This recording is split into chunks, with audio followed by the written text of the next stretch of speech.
चलिए आइए, आज फिर से हम एनटीपीसी का कुछ प्रश्न हल करने का प्रयास करेंगे। एक्चुअली क्या है ना, पिछला बार वैदिक सभ्यता का जब हम वीडियो बनाए तो उसमें देख रहे थे कि लिपसिंग आगे चल रहा था और लैंग्वेज जो भाषा कहिए शब्द पीछे आ रहा था। इससे थोड़ा सा मुझे लग रहा था कि वीडियो उतना ठीक ठाक देखने में नहीं लग रहा, और इस वजह से इस बार एक जुगाड़ किए हैं। इस तरह से समझ लिया, जुगाड़े पे तो अभी वीडियो भी बन रहा है पर क्योंकि सारी व्यवस्थाएं तो है नहीं, तो ये मत सोचिए कि सर दिखाने के लिए ऐसे लगा लिए हैं। थोड़ा सा ये माइक में लग रहा है ना कि थोड़ा बहुत प्रॉब्लम है या कहीं और प्रॉब्लम है, मुझे जानकारी नहीं है, तो थोड़ा सा हम समझ सकते हैं कि आप लोग समझिएगा। कंफर्टेबल हम भी नहीं इतना करते हैं महसूस इसमें, लेकिन चलिए ना, आइए ना बनाते हैं कुछ वीडियो, देखते हैं। अगर सही हो जाता है तो ठीक है, नहीं तो फिर व्यवस्था की जाएगी।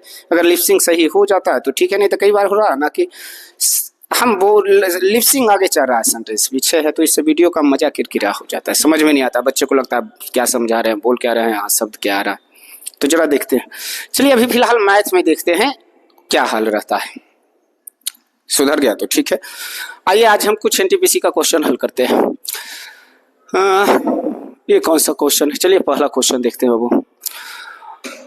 प्रतियोगिता परीक्षा में सही उत्तर के लिए 1 अंक दिए जाते हैं और गलत उत्तर के लिए 0 अंक काट लिए जाते हैं।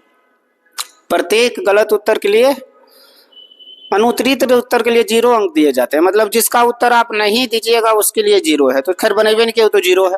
लेकिन गलत उत्तर के लिए ½ अंक काट लिया जाता है बाबू, मतलब 1/2 अंक काटे जाते हैं। अंबिका ने 120 प्रश्नों के उत्तर दिए और 90 अंक प्राप्त किए, तो कितने उत्तर सही थे? ये तो गाय मुर्गा वाला कॉन्सेप्ट है जूनियर, नहीं। आइए तो जरा देखते हैं सही उत्तर के लिए कितने अंक दिए जा रहे हैं बाबू? 1 अंक, और गलत उत्तर के लिए 1/2 अंक काटे जा रहे हैं, मतलब -1/2 अर्थात 0.5। तब जाकर के एक विद्यार्थी टोटल कितने प्रश्न बनाता है? 120। और तब जाकर उसको कुल अंक कितने मिले? 90। पूछ रहा कि बताइए कितना उसने सही उत्तर दिया। याद करिए गाय मुर्गा वाला कॉन्सेप्ट, इतना तो क्वेश्चन में दिले रहेगा, लिखने की इतना आपको जरूरत है ही नहीं, वहां ऑलरेडी क्वेश्चन में दिया हुआ रहेगा। बनाने के लिए 1 लाइन काफी है, समझ गए? कैसे याद करिए? गाय मुर्गा वाला में हम लोग पढ़े थे, तो गाय पूछे मुर्गा, मुर्गा पूछे गाय, यहाँ सही पूछ रहा है, टोटल क्या मानेंगे? गलत। मतलब अगर 120 का 20 गलत बनाता तो सब में -0.5 उसका काटा जाता। 0.5 हटा के बटा 10 करिए, 5 दूनी 10, मतलब कितना? 60। उसको माइनस में 60 अंक होता, जबकि आया है प्लस में 90। बताइए अंतर। याद करिए, ऋणात्मक और धनात्मक वैल्यू के बीच अंतर निकालने के लिए वैल्यू क्या होता है? जुट जाता है। वहां अंतर 150 का, यहाँ अंतर बताइए, 1 का -0.5 में 1.5 का, तो बटा 1.5 कर देंगे, 1.5। दशमलव हटा के ऊपर 10 कर देते हैं, 15 दहें के 150, तो 10 दहें के 100, अर्थात उतने उसने कितने सही उत्तर दिए? 100। समझ गए? तो ऐसे प्रश्नों को आप गाय मुर्गा पे आसानी से बना सकते हैं, समझ गए? तो आपका ऑप्शन सी। देखिए हम जितना संभव है प्रयास कर ही रहे हैं वीडियो डालने का। आप आराम से घर में भी सेल्फ स्टडी करिए। ये 15-20 दिन आपका एग्जाम का, 5 जून से शायद एग्जाम एनटीपीसी वाला आपका है, शायद क्या कन्फर्म ही है। तो कोशिश करिए कि जितना ज्यादा भी खुद को टाइम देके सीखने का प्रयास करिए। चलिए आते हैं। 5 क्रमागत सम संख्याओं का योगफल 2720 है। तीसरी और 5वीं संख्या का योगफल ज्ञात करिए। अच्छा, 5 क्रमागत सम संख्या, क्रमागत मतलब लगातार, और लगातार सम संख्याओं के बीच 2 का अंतर होता है, समझ गए? कितने का अंतर? 2 का। तो आइए हम संख्या मानते हैं। चलो मानते उनते कुछ नहीं है, एकदम इजी प्रोसेस पे बता देते। काहे उतना लंबा करते रहे, अंत में सेकंड मेथड करके फिर बतावेंगे, टाइम हो जाता है, वीडियो लंबा है आपका। डायरेक्ट में तरीका ही बता देते हैं। देखिए इस तरह का क्वेश्चन को कैसे बनाइएगा आप, कहीं आपको संख्या मानने होने की कोई जरूरत नहीं है। हम जानते हैं कि दो लगातार सम संख्याओं के बीच अंतर 2 का होता है। कितना का? 2 का। और ये 5 लगातार सम संख्या का योगफल दिया है, मतलब 5 गो का योगफल है। और योगफल दिया है तो हम औसत निकाल सकते हैं बाबू। औसत कहता दी गई राशि का योगफल बटा दी गई राशि की संख्या, अर्थात योगफल निकालने के लिए, और योगफल निकालना है दिया हुआ 2720। औसत 5 गो में औसत क्या होगा? बीच वाला औसत कहता ना मैक्सिमम वैल्यू ना मिनिमम वैल्यू, बल्कि बीच का वैल्यू। तो बीच का वैल्यू हम निकालते हैं 2720 बटा 5 कर दो, दी गई राशि का योगफल बटा दी गई राशि की संख्या, तो आपका निकल जाएगा।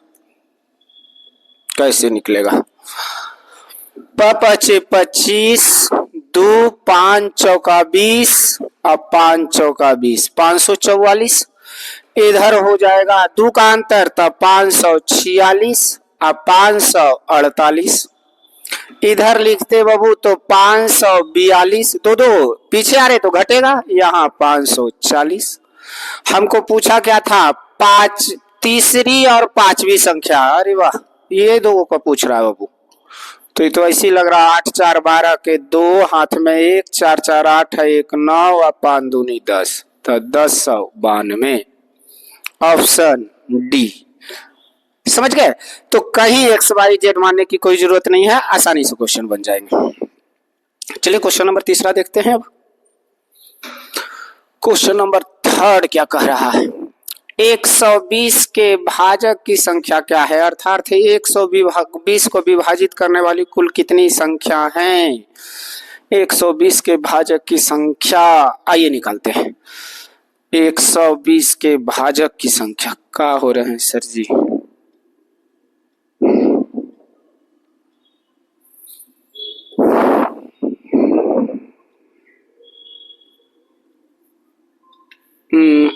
चलिए नहीं, यहां निकाल के देखते हैं। 2 से 60, हालांकि डायरेक्ट हम तोड़ सकते थे, लेकिन फिर आप गड़बड़ा जाइएगा तो कहिएगा सर ये कैसे किलू पता नहीं लगली। 3 से बाबू तो 3 5 15, इसलिए एकदम बच्चे की तरह हम आपको बता दिया। आइए 2 कई बार आ रहा है बाबू? 3 बार। 3 कई बार आ रहा है? 1 बार। 5 कई आ रहा है? 1 बार। कुल भाजक की संख्या पूछ रहा है कि कुल भाजक बताइए। देखिए सम विषम रहे तो उसके लिए पीछे हम बता दिए हैं आपको बाबू, समझ गए? इसलिए यहाँ सिर्फ भाजक कुल पूछ रहा था। कुछ मत करिए, पावर में जितना है ना उसमें 1 जोड़ के गुना कर दीजिए। 4, 3 में 1 जोड़ेंगे 4, 1 में 1 जोड़ेंगे 2, यहाँ 1 में 1 जोड़ेंगे 2, तो 4 दूनी 8 दूनी 16, अर्थात इसके कुल भाजकों की संख्या कितनी होगी? 16। सम भाजकों की संख्या विषम भाजकों की संख्या निकालने के लिए पीछे वाले वीडियो में आपको बताया हुआ है, जाके देख सकते हैं। सम रहेगा तो कैसे निकलेगा और विषम कैसे रहेगा। अब उस पर ज्यादा फोकस करेंगे तो अभी क्वेश्चन लंबा हो जाएगा। 2/3, 3/4। अच्छा प्रभु, ये तो गड़बड़ हो है, गड़बड़ हुआ है सर जी। कहाँ कॉमा होना चाहिए था बीच में, फ्रैक्शन है। 2/3, 3/4, 4/5, 5/20, 6 के बीच सबसे बड़े और सबसे छोटे भिन्न का अंतर ज्ञात करिए। अरे वाह, चलिए आइए। 2/3, 3/4, 4/5 एंड 5/6। देखिए कितना अच्छा भिन्न दिया है। अंतर बड़ा छोटा निकालने के लिए ना 5 कंटेंट चलता है। पहला, शॉर्टकट में क्रॉस में गुना कर लीजिए। दूसरा आप क्या कर सकते हैं, अंश और हर का एलसीएम ले लीजिए, उससे बना सकते हैं आप, ठीक है। फिर अंश और हर के अंतर पर बना सकते हैं। इसमें अंश और हर का अंतर बड़ा अच्छा दिख रहा है बाबू। जैसे देखिए 2 और 3 में कै का अंतर, तो अंश में उससे भाग दे दीजिए 1। यहाँ बताइए 3 और 4 में कै का अंतर 1। यहाँ बताइए 4 और 5 में कै का अंतर 1 का। 5 और 6 में कै का अंतर 1 का। तो अंतर से भाग दे लीजिएगा ना, तो जो बड़ा काट के आएगा वो बड़ा भिन्न होगा, जो छोटा आएगा वो छोटा। ये हर जगह अप्लाई हो जाएगा, आपको समझ गए, कहीं कोई दिक्कत नहीं है। तो भिन्न हो गया ये 2 3 4 5। तो सबसे बड़ा भिन्न हो गया 5/6 और सबसे छोटा भिन्न हो गया 2/3। अब बड़ा या छोटा में अंतर पूछा है, अंतर पूछा है ना बड़ा और छोटा में।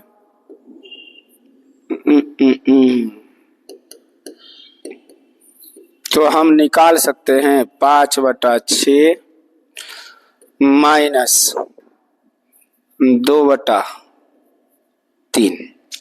एलसीएम 6, तो हो जाएगा बाबू 5 और 2 दूनी 4/6, मतलब हल करके आएगा जूनियर 1/6। और आरबी एनटीपीसी 15/2/2021 इवनिंग टाइम में पूछा हुआ क्वेश्चन है। चलिए ठीक है, ऑप्शन डी। चलिए क्वेश्चन नंबर अगला देखते हैं। जब 25 पे पावर 25 को 26 से विभाजित किया जाता है तो शेषफल क्या होगा। यहाँ तो आपका ये रिमाइंडर थ्योरम का क्वेश्चन है बाबू। शेषफल पर में डिवीजन में भी ये क्वेश्चन कई बार आपको डाले गए हैं, समझ गए। ऐसे तो ये रिमाइंडर थ्योरम में है, पढ़ने के लिए आपका शेषफल पर में एक चैप्टर पढ़ने के लिए है नंबर सिस्टम में। आइए ना देखिए क्वेश्चन क्या करता ना, जनरली आपको जो दी गई सीरीज है, जैसे 25 पे पावर 25 है, यहाँ देखो 26 है। अगर एक का अंतर रहे ना तो ज्यादा टेंशन लेने की जरूरत नहीं है, डायरेक्ट आप भाज्य में भाजक को घटा दीजिए, समझ गए। कैसे, 25 पे पावर 25 है, हम भागा देना है इसमें 26 से, हमको तय करा कि शेष इक्वल टू भाट। तो कुछ मत करिए, जो भाज्य है आपका 25 उसमें भाजक को घटा दीजिए 26 पे पावर 25। अब पावर हो गया 25 में 26 जाएगा तब -1, और -1 पे पावर 25 अर्थात हल करके आएगा -1। और याद रखिए कभी भी रिमाइंडर आपका शेषफल जो होगा या शेष जो होगा वो कभी भी ऋणात्मक नहीं होगा। शेष कभी माइनस हो ही नहीं सकता है, ज्यादा से ज्यादा शेष 0 होगा, माइनस कभी होगा नहीं। तो माइनस में अगर शेष आवे ना तो कुछ मत करिए, उस भाजक को जोड़ दीजिए उसमें जिससे आपने भाग दिया था। तो भाजक है 26, अर्थात हल करके हमारा कितना आया 25। यही हमारा क्या होगा, शेषफल होगा। Option A. कहोगे सर अगर प्लस में आ जाता तब फिर उत्तर वही हो जाता। जैसे यहाँ 25 ना होकर के पावर रहता -1 पे पावर मान लो 26 रहता, सम संख्या है हल करे पे 1 आ जाता, तो यही उत्तर हो जाता। लेकिन विषम संख्या था तो अब तो ऑटोमेटिक है कि मामला गड़बड़ा जाएगा। क्यों, -1 गुने -1 +1 होगा, लेकिन -1 गुने -1 गुने -1 विषम में है तो ये -1 ही हो जाएगा, समझ गए, ध्यान रखिएगा। क्वेश्चन नंबर 5 अगला आते हैं। यदि दो संख्याओं का योग 430 और उनका एचसीएफ 43 है तो निम्नलिखित में से कौन सा युग्म सही है। मतलब ऐसी संख्या युग्म, युग्म मतलब ग्रुप, दिए गए ऑप्शन में ऐसे दो संख्याएं हैं जिसका एचसीएफ 43 है लेकिन जोड़ के 430 आना चाहिए। छोड़िए उतना हमारे पास सामने नहीं है। एक चीज ध्यान रखिएगा, दो संख्याओं का योगफल हो, अंतर हो या गुणनफल हो, हमेशा उसके मात्रा से पूरा पूरा विभाजित होगा। दो संख्या, इसको नोट्स करके एकदम लिख लीजिएगा, दो संख्याओं का योगफल या किसी भी संख्या का योगफल जो दिया हुआ है, दो या दो से अधिक संख्या, उसका योगफल अंतर गुणनफल हमेशा उसके मात्रा से क्या होगा, पूरा पूरा विभाजित होगा हर हाल में। तो अगर कट जाता तो बनाएंगे। तो एचसीएफ कितना दिया है बाबू,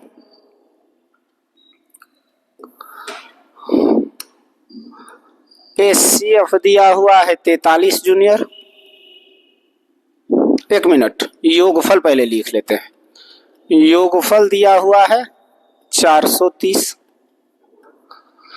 और मासा मतलब एचसीएफ, छोड़िए ना एचसीएफ ही लिखा, हम भी वही लिखे, 43 दिया है। तो आइए पहले हम देखते हैं संख्या का युग्म निकालने के लिए क्या क्या हो सकता है। 430 में भाग दीजिए 43 से, कई बार में कटा 10, कोई दिक्कत नहीं।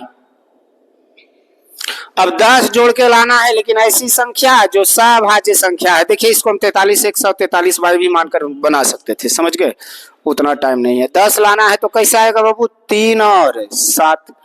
कुछ लोग कहेंगे कि सर एक उपाय और भी तो हो सकता है ना, 1 और 9, तो 3 और 7। संख्या इधर आइए, संख्या ही कहां से लाए, आप लोग नहीं समझेगा तो फिर लफड़ा हो जाएगा। 43 x माने हैं बाबू, और दूसरी संख्या 43 y, और इसलिए 43 x और 43 y बराबर कर दिए हैं कितना, 430। देखो अब संख्या निकालना है ना जूनियर, कितना माने हुए 43 ना, तो पहली संख्या निकालना है तो 43 कितना मारे हैं 1, तो 43 गुने 1 करेंगे तो 43, और 43 गुने 9 करेंगे, लेकिन 43 कहीं ऑप्शन में है ये नहीं है पहला, इसलिए उत्तर होवे नहीं करेगा।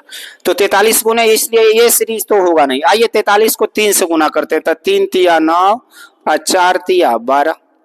संख्या हम लोग माने हुए है 43 x एंड 43 y, जो संख्या रहे जहां x y सह अभाज्य संख्या है। फिर कभी डिटेल में से, सभाज्य संख्या उसी संख्या को कहते हैं जिसका मासा क्या हो जाए, 1 हो जाए, समझ गए। तो 1 और 9 और 3 और 7 यही जोड़ के 10 आएगा, और इसका मासा भी 1 होगा, बाकी का मासा 1 नहीं होगा, समझ गए।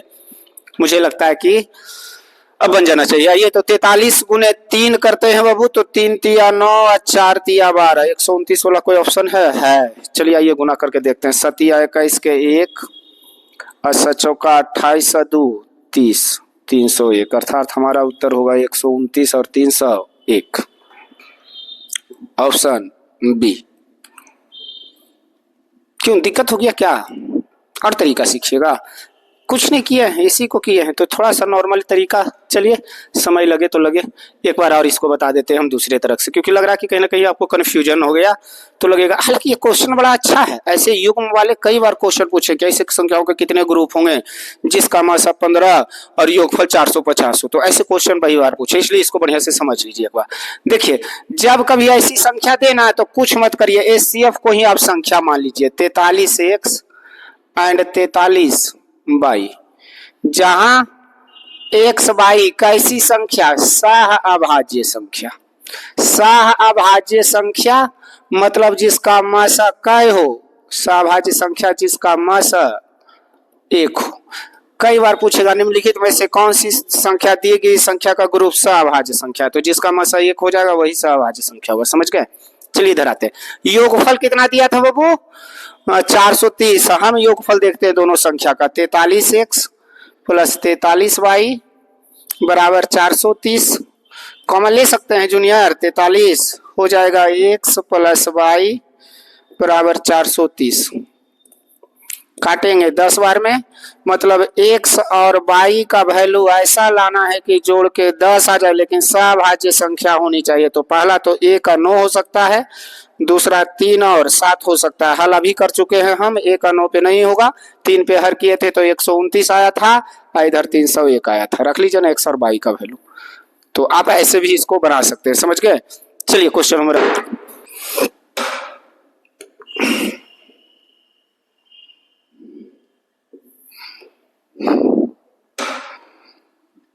यदि साइन थीटा बराबर 3/4 एंड कॉस थीटा बराबर आपका वैल्यू दिया हुआ है 5/4, तो हमसे पूछा जा रहा है बाबू 1 प्लस tan थीटा बटा में 1 माइनस कॉट थीटा का वैल्यू क्या होगा सर। देखिए साइन थीटा का वैल्यू होता है लंब बटा कर्म, कॉस थीटा का वैल्यू होता है आधार बटा कर्म।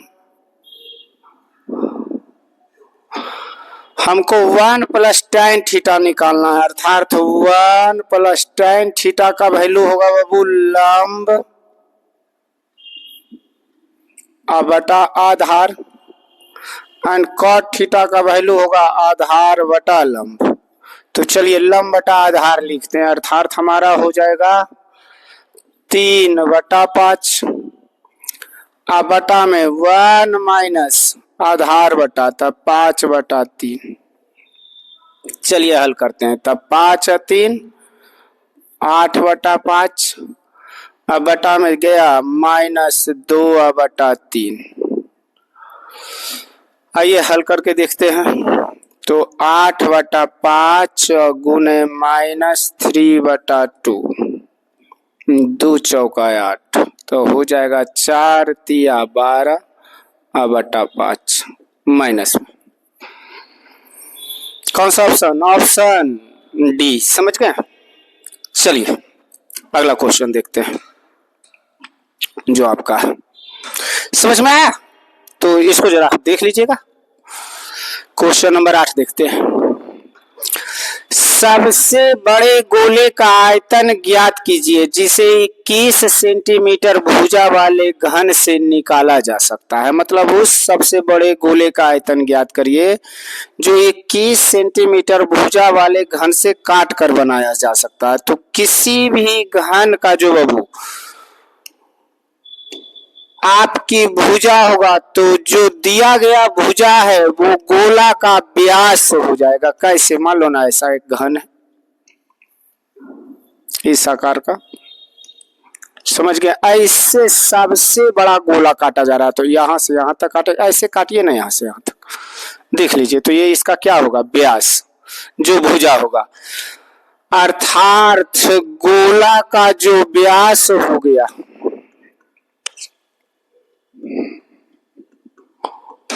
वो 21 हो गया, तो त्रिज्या हो जाएगा 21/2। अब पूछा इसका आयतन। गोला का आयतन क्या होता है बताइए? 4/3 पाई, पाई का वैल्यू 22/7 R³ मतलब 21/3 गुने 21/3 गुने, अरे 21/3 कहा? 2 ना, हम भी ना, गुने 21/2। तो 2 दूनी 4 कट गया, 3 सते 21, 11 दूनी 22 काट सकते हैं 11 बार में बाबू। आइए देखते हैं। चलिए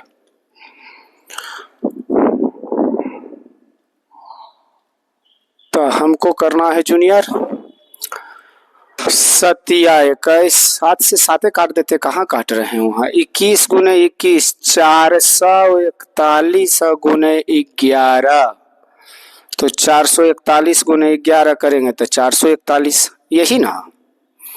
एक बार और ऐड होगा, आइए ना ऐड करके देखते हैं। 1 4 1 5 4 4 8 4 4851 है ऑप्शन सी। अर्थात इसको गुना करके क्या आ जाएगा? 4851 सेंटीमीटर क्यूब, ऑप्शन सी। समझ गए? तो क्वेश्चन नंबर 8। अगला देखते हैं क्वेश्चन नंबर 9।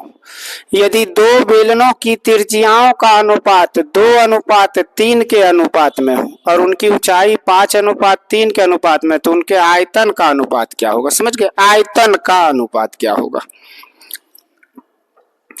तो 2 बेलन है, रुक जाइए देख लेते हैं। जिनकी त्रिज्या का अनुपात, पहला और दूसरा बेलन दिया है, त्रिज्या का अनुपात दिया हुआ है बाबू 2:3 और ऊंचाई का अनुपात कितना दे दिया है जूनियर? 5:3। पूछा है बताइए उसके आयतन का अनुपात। बेलन का आयतन क्या होता है? Pi r² h and pi R square H. इधर R1 H1 मान लीजिए, इधर R2 H2 मान लीजिए। पाई से पाई काट देंगे, R1 और R2 मानने से ये हो गया कि काटने का अधिकार हमारा खत्म हो गया, नहीं तो पूरे काट देते 1:1 आ गए लो सर, मामला गड़बड़ा जाता। समझ गए? तो R स्क्वायर का 2 का स्क्वायर 4, H का वैल्यू 5, 3 का स्क्वायर 9, H का वैल्यू 3, तो 4 बचे 20 और 9 तिया 27। मेरे ख्याल से होना चाहिए, है ऑप्शन सी। समझ गए? तो अगला क्वेश्चन देखते हैं। अब क्वेश्चन नंबर 11, एक समबाहुभुज के आंतरिक कोण का बाहरी कोण से अनुपात 4:1। बहुभुज की भुजाओं की संख्या ज्ञात कीजिए। समबाहुभुज का आंतरिक कोण कहने का मतलब है अंतः कोण, एंड बाह्य कोण का अनुपात कितना दिल है? 4:1।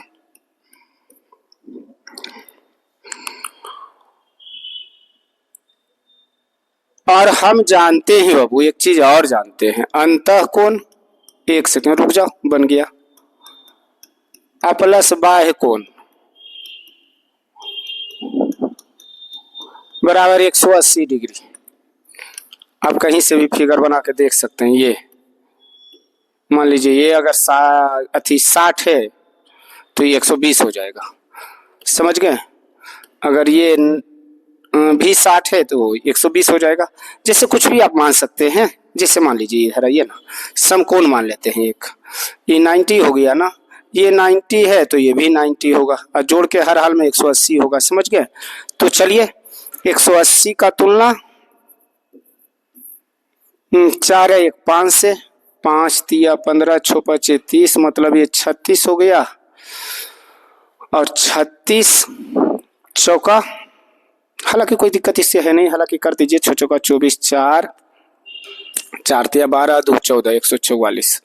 तो हालांकि इसकी 144 की कोई जरूरत है नहीं, इसलिए नहीं जरूरत है ना क्योंकि हमको बाह्य कोण का ही मान मतलब रखना है, इसलिए क्योंकि भुजाओं की संख्या है। हम जान सकते हैं कि किसी भी बहुभुज के बाह्य कोणों का योगफल कितना होता है? 360 डिग्री। तो भुजाओं की संख्या निकालना है, तो भुजाओं की संख्या हो जाएगा बाबू, भुजाओं की संख्या किसी भी बहुभुज के बाह्य कोणों का योगफल हमेशा 360 डिग्री, तो 360 बटा 36 कई डिग्री? 10 डिग्री। चाहिए तो आप इधर लिख सकते हैं नोट करके, हालांकि कहीं पीछे लिखाए होंगे कि बहुभुज के बाह्य कोणों का योगफल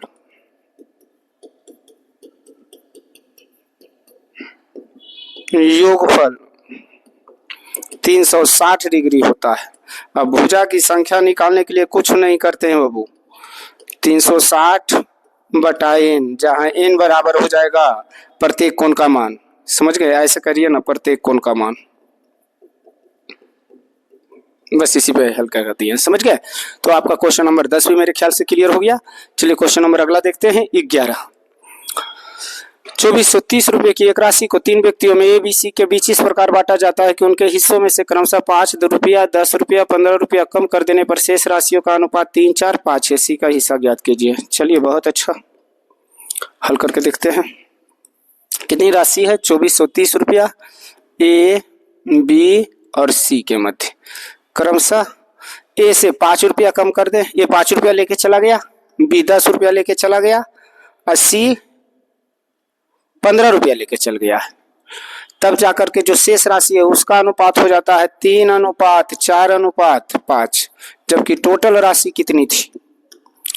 टोटल राशि आपका है 2430 रुपया। तो लेके चल गया बाबू 15, काहे को काट रहे हैं, चलो ना, 15, 5, 20 और 10, 30, 30 इसमें घटा दीजिए, शेष राशि बच गया है 2400।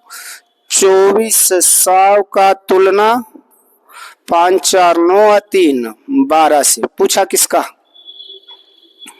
किसका पूछा? C का हिस्सा, तो गुने 5, 12 दूनी 24, तो 5 दूनी 10, 1000 रुपया इसको बांट के मिला है और शुरू में 15 रुपया लिया था, तो इसका हो जाएगा 1015 रुपया। 1 मिनट, 1015 रुपया बाबू, 10,000 15 किलो, ऑप्शन सी। समझ गया? 15 रुपया जो शुरू में लिया था उसको ऐड कर दिया।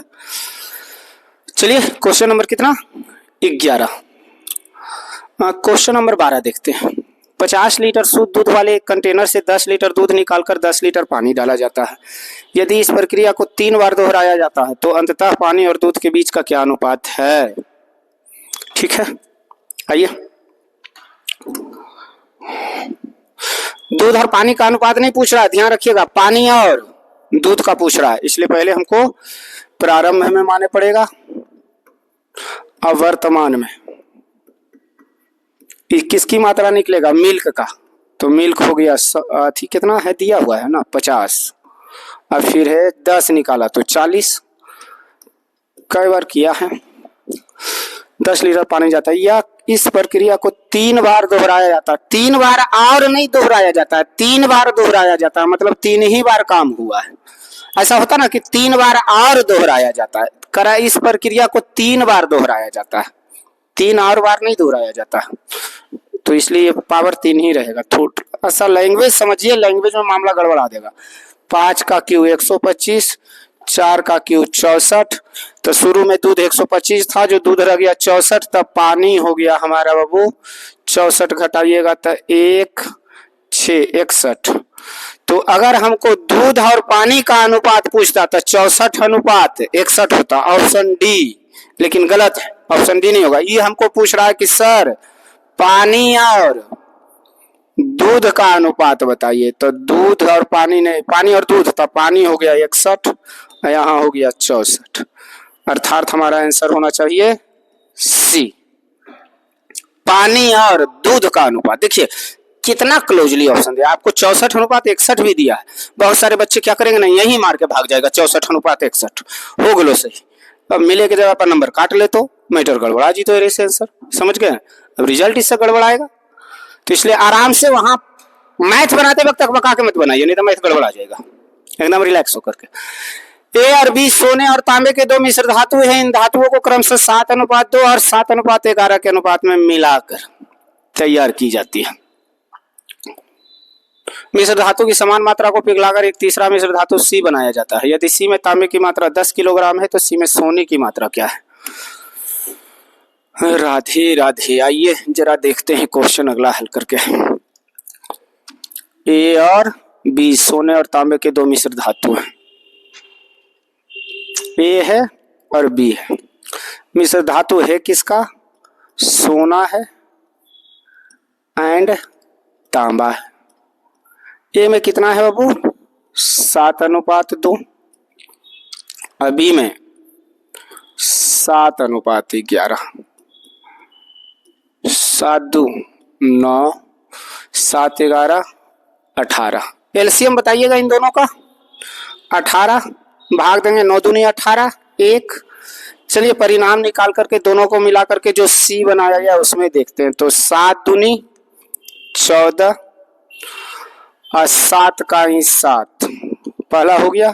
इधर आते हैं 2 दूनी 4 और 1 गुने 11 11, तो 14 7 21 और 11 4 15 कटेगा, 7 21 5 15। रेशियो ये आया है। करा सी में तांबे की मात्रा 10 किलोग्राम है, जरा ध्यान से समझिए। सी में तांबे की मात्रा कितना है? 10 किलोग्राम। यहाँ तांबा का है बाबू 5 किलोग्राम, तो 10 का तुलना 5 से। पूछा क्या जूनियर?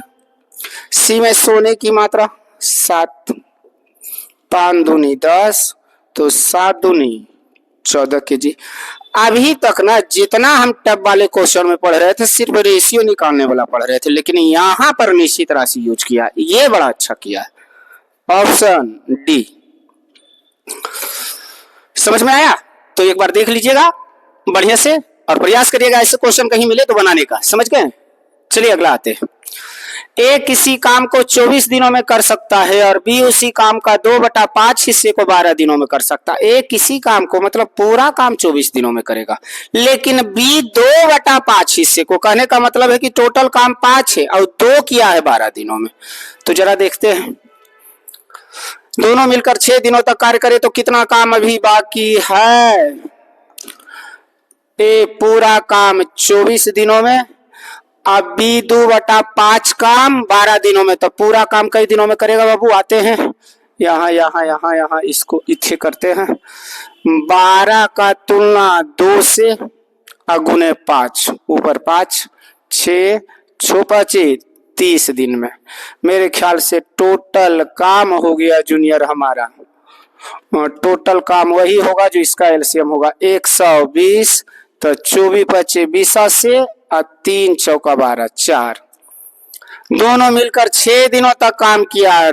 5 4 9, 6 दिन में कितना काम करेगा ये ना, 6 दिन का कार्य। हालांकि इतना नहीं करते, एक ही लाइन में हल कर देते, तो 9 गुने 6 54 काम हो गया है। कितना काम अभी बाकी है, तो टोटल काम 120 था, किया इन लोगों ने कितना 54। बाकी बताओ बाबू अभी कितना है,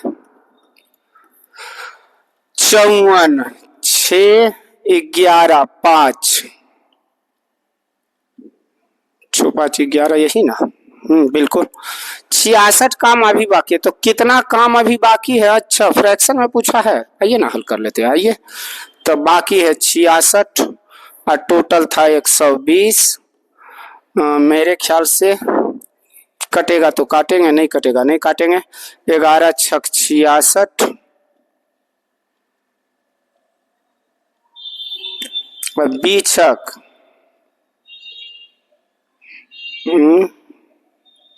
11 छक 66 है, 20 छक 20 से 11/20, बिल्कुल यही काम बचेगा। चलिए ठीक है ही ऑप्शन बी। समझ गए कितना काम अभी बाकी है। कई बार तो पूछेगा कितना प्रतिशत काम अभी बाकी है, तो प्रतिशत लगाएगा 100 से गुना कर देंगे। समझ में आ रहा। चलिए क्वेश्चन नंबर अगला देखते हैं।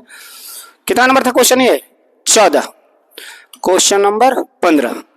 एक विक्रेता 15 नींबू 3 रुपये में बेचता है और 60% लाभ कमाता है, प्राप्त करता है। बात देखिए, उसने 1 रुपये में कितने नींबू खरीदे थे, ये दिया गया परिणाम और पूछा गया परिणाम। समझ गए ना, वही क्वेश्चन है। पीछे हम ऐसे क्वेश्चन बहुत हल करवाए हैं, आप देख सकते हैं। 15 नींबू 3 रुपया में खरीदा, 3 रुपये में 15 की दर से नींबू खरीदा और कितना प्रतिशत लाभ कमाया है बाबू, 60%। तो दिया गया परिणाम नीचे 160, पीछे डिटेल में बताया हुआ है, जाके वीडियो देखिए। उसने 1 रुपये में कितने नींबू खरीदा, खरीदा मतलब कराए मूल्य 100, करता है तो काटो 0 से 0, 5 तिया 15 और 5 दूनी 10, 2 अठी 16,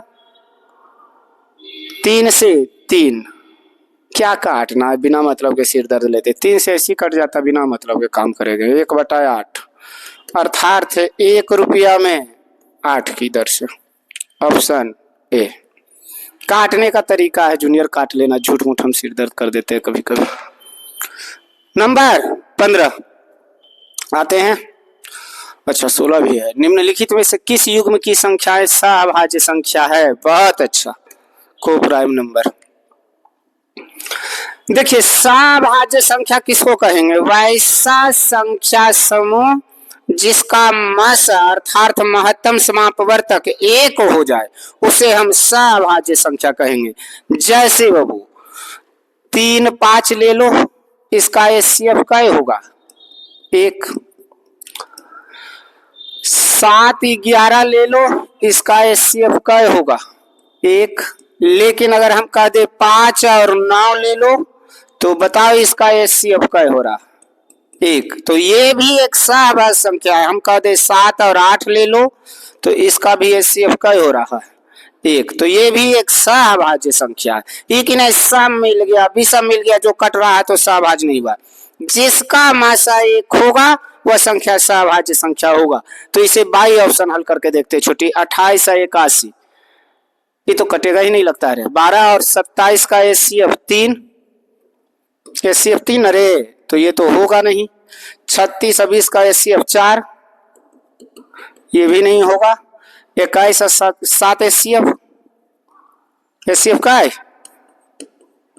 7, ये भी नहीं होगा। तो ऑप्शन ए। तो दी गई संख्याओं का समूह का अगर HCF 1 हो जाता है तो वो सहभाज्य संख्या है। समझ गए? असहभाज्य संख्या, एक चीज और ध्यान रखिएगा, ऐसा नहीं है कि इस तरह का क्वेश्चन नहीं डालेंगे, कई बार ऐसे क्वेश्चन पूछे गए हैं, क्योंकि हम देख रहे हैं कि लगातार इस क्वेश्चन को रिपीट किया गया, तो ये नहीं कि छोड़कर चल रहे हैं। समझेंगे? चलिए क्वेश्चन नंबर अगला देखते हैं। वह छोटी से छोटी संख्या ज्ञात कीजिए जिससे 6412 में जोड़ने पर प्राप्त संख्या पूर्ण वर्ग हो। वर्गमूल में 3 तरह का विधि पढ़ेंगे, एक भाग विधि, एक गुणनखंड विधि और एक अनुमान विधि। भाग विधि कब उपयोग करते हैं? जब छोटी से छोटी संख्या जोड़ने अथवा घटाने की बात की जाए तो हम भाग विधि का प्रयोग करेंगे। जब छोटी से छोटी संख्या से गुणा अथवा भाग देने की बात की जाए तो गुणनखंड विधि का प्रयोग करेंगे। और सीधा सीधी अगर वर्गमूल निकालना है तो अनुमान विधि। समझ रहे हैं? तो यहाँ जोड़ने और घटाने की बात कर रहा है, इसलिए हम उपयोग करेंगे भाग विधि। ऐसे ऑप्शन से भी आप चेक कर सकते हैं कि कौन सा मान रखे कि किसी का स्क्वायर हो जाए, पर वो आपके लिए सिर दर्द हो जाएगा। 6412 याद करिए, 2 अंकों का जोड़ा लगाते थे बाबू, और 2 ही अंक का काम करना। ऐसी कोई संख्या का स्क्वायर करिए जो आपको 64 के नजदीक ले जाए। तो 8 64, ज्यादा नहीं जाना है। कई बार तो पूरा पूरा नहीं कटेगा, यहाँ पूरा पूरा कट गया, बहुत अच्छी बात है। तो 8 64 8, और ये परिणाम भाजक इसमें जुड़ जाता है। तो 8 है 8 16, मेरे ख्याल से ही पूरा पूरा कट गया। अब बच गया 12। अब 12 से 16 में कैसे लगेगा प्रभु? तो मिनिमम कम से कम एक बार में तो लगा ही सकते हैं, क्योंकि जोड़ने की बात कर रहा मतलब ये कम है, ज्यादा आना चाहिए 1 बार में। तो 1 बार में लगाएंगे तो 161। अब 161 में 12 घटाइए तो 11 में 2 गया 9, 5 में 1 गया 4, यहाँ 1, अर्थात ये माइनस में इतना वैल्यू आ रहा है, अर्थात इतना हमको जोड़ना पड़ेगा। अर्थात जोड़ी जाने वाली संख्या हो जाएगा बाबू 149। ऑप्शन होना चाहिए, ऑप्शन ए। तो ये भाग विधि का प्रोसेस है, आप आसानी से इसको समझ जाइएगा। ठीक है, चलिए क्वेश्चन नंबर अगला देखते हैं। एक वृत्ताकार पार्क का क्षेत्रफल 1386 मीटर स्क्वायर है। यदि पार्क के अंदर चारों ओर 7 मीटर चौड़ा पथ बनाया जाए तब पथ का क्षेत्रफल कितना होगा? वृत्ताकार पार्क का क्षेत्रफल मतलब वृत्त का क्षेत्रफल। अब वृत्त का क्षेत्रफल हम सब जानते हैं, पाई आर स्क्वायर। तो 22/7 गुने आर स्क्वायर का वैल्यू दे दिया है बाबू हमको 1386। तब 22 32 से 6 बच गया, तब बतिया 66। तो आर स्क्वायर बराबर हो गया 9 7 63, आई वाला 7 चल जाएगा, 9 3 का स्क्वायर, आई एगो 7 निकल जाएगा, तो 3 7 21। और इसके अंदर बनाना है, जैसे ये बड़ा वाला वृत्त है ना, इसके अंदर 7 मीटर चौड़ा एक रास्ता बनाना है। तो बड़े वाले वृत्त का क्षेत्रफल कितना हो गया? अति त्रिज्या 21 और छोटा वाला का 7 घटा दो 14। तब वलय का क्षेत्रफल, वलय का क्षेत्रफल हम जानते हैं, किसका क्षेत्रफल पूछा है? रास्ता का ना, रास्ता का क्षेत्रफल मतलब वलय का क्षेत्रफल। अब वलय का क्षेत्रफल सब जानते होंगे आप लोग बाबू, पाई आर स्क्वायर और माइनस स्मॉल आर स्क्वायर। तो पाई का वैल्यू 22/7, इसको हम लिख सकते हैं R plus R and R minus R. A square plus B कितना स्क्वायर करते रहेगा? 21 14 35, 21 में 14 गया 7, 7 से 7, 35 दूनी 70 और 35 दूनी 70, मतलब 770। क्यों 35 दूनी 70 होगा ना, ऐसे आप कर सकते हैं उसको गुना। Option B. समझ गए? तो क्वेश्चन नंबर 18 भी क्लियर हो गया। चलिए इसको एक बार देख लीजिएगा, समझ में आ जाएगा आपको। ये वृत्त का क्षेत्रफल दिया हुआ है बाबू, वृत्त हट काहे का वृत्त, वृत्त का क्षेत्रफल नौटंकी 1386। चलिए ना क्वेश्चन नंबर अगला देखते हैं 18। दो संख्याओं के बीच का अंतर 5 है। यदि छोटी संख्या में से 25 घटा दिया जाए और बड़ी संख्या में 20 जोड़ दिया जाए तो अनुपात 1:2 हो जाता है। बड़ी संख्या क्या है?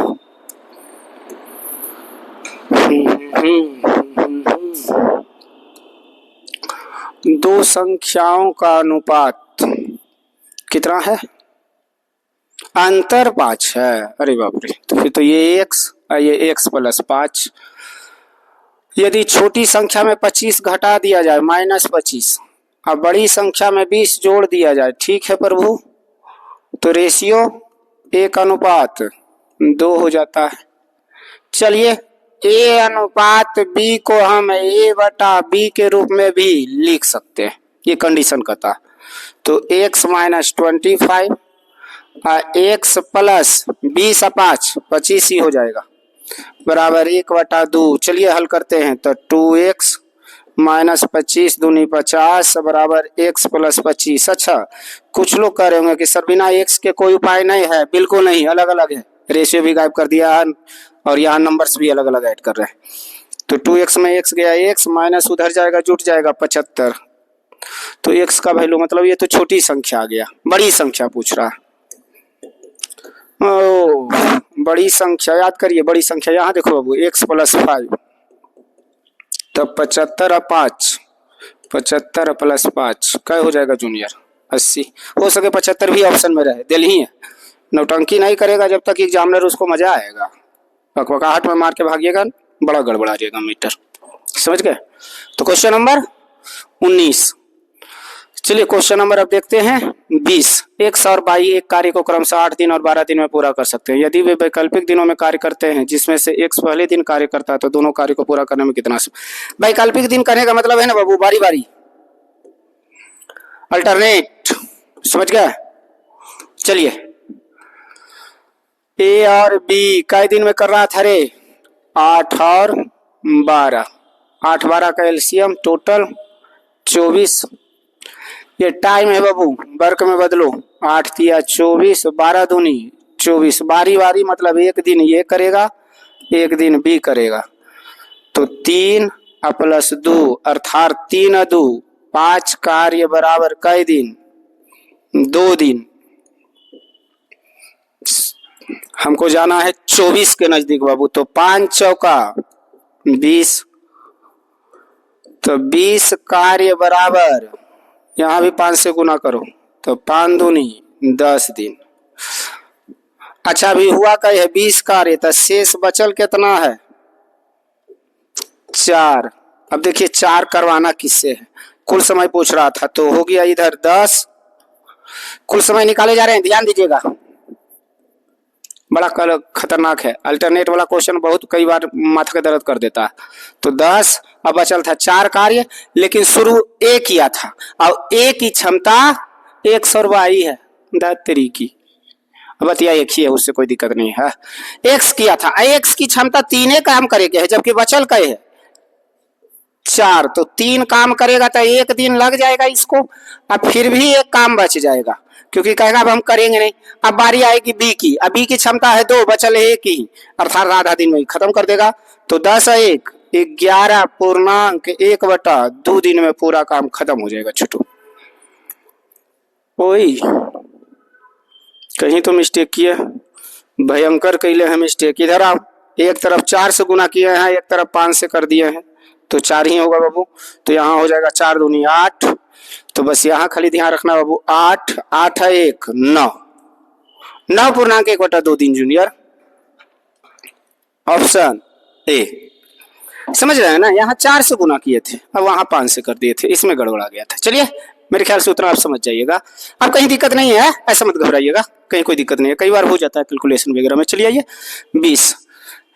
21 नंबर देखते हैं। नल ए एक टंकी को 6 घंटे में भर सकता है, जबकि नल बी उसे 8 घंटे में भर सकता है। नल सी उसी टंकी को 4 घंटे में खाली कर सकता है। यदि सभी नलों को एक साथ खोल दिया जाए तो टंकी कितने देरी में भर जाएगा? ये तो इजी क्वेश्चन है, आप लोग भी रगड़ दीजिएगा इसको, नॉर्मल बेसिक क्वेश्चन है। ए बी और सी, ये 6 घंटा में भर रहा, 8 घंटा में, और ये 4 घंटा में खाली कर रहा। टाइम वर्क टोटल 24 ना रे, हाँ 12 तो होगा नहीं, 8 से कटेगा नहीं, 12 होगा नहीं, या 12 लिख लिया। 24 6 चौका 24, 8 तिया 24 माइनस 6 चौका 24। अच्छा बाबू 4 3 7 लीटर पानी भरा जाएगा, 6 लीटर पानी निकल जाएगा, है ना। तो टंकी ठहरेगा कितना, एक के हिसाब से कितना देरी में, तो डी देरी में 24 लीटर है। तो डी बराबर, डी मानते हैं ना जूनियर, यहाँ डी के जगह पर आप एच भी मान सकते हैं, 1 गुने एच बराबर 24, तो एच बराबर 24 घंटा। Option D. Time and work पे आधारित रहता है ना, तो हमेशा डी वाला आदत हो गया, तो डी मानते रहते हैं। समझ गए। क्वेश्चन नंबर 21 हो गया। चलिए 22 देखते हैं। ट्रेन 4 घंटे में कितने खंभे को तय करेगी यदि ट्रेन 45 किलोमीटर प्रति घंटा की गति से चल रही है, या देखते हुए कि रेलवे ट्रैक पर खंभे 45 मीटर की दूरी पर है और ट्रेन अपनी यात्रा की शुरुआत में एक खंभे को पार कर लेती है। मतलब लास्ट में ही आपको एक जोड़ना पड़ेगा, क्योंकि शुरू में को कर लिया है। ये तो दूरी निकालते हैं पहले। दूरी 45 किलोमीटर प्रति घंटा है और 4 घंटा चला था, 45 चौका 180 किलोमीटर। लेकिन यहाँ दिया है बाबू खंभा की दूरी मीटर में, इसलिए गुना कर देते हैं, मीटर में बदलेला 1000 से, अर्थात हो जाएगा 1,80,000 मीटर। और 2 खंभों के बीच की दूरी कितनी है, के बीच की दूरी 50 मीटर।